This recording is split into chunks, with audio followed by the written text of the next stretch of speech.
کوههای زاگرس تجلیگاه حیات وحش زیست کره در استان چهارمحال بختیاری شهرستان لردگان می باشد. زیبایی هایی که فرا روی شماست متعلق به زاگرس بختیاری است، از عزیزانی که کوهنوردی می کنند و گاهن با چال کبک روبرو می شوند.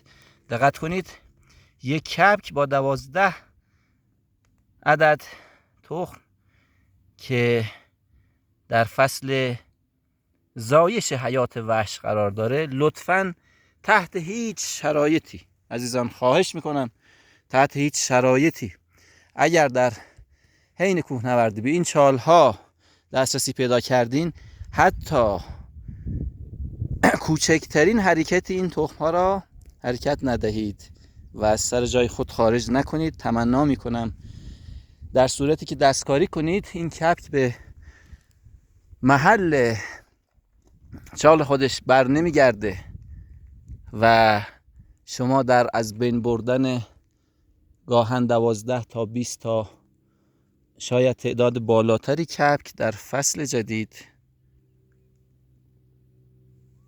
آسیب زدید. لطفاً رعایت کنید.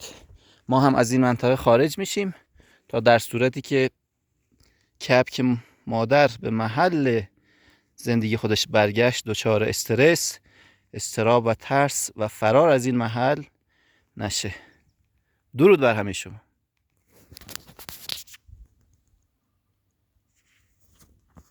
مه هم که داره ما را فرا میگیره، باید کم کم منطقه را ترک کنیم. منطقه بسیار بکر و دیدنی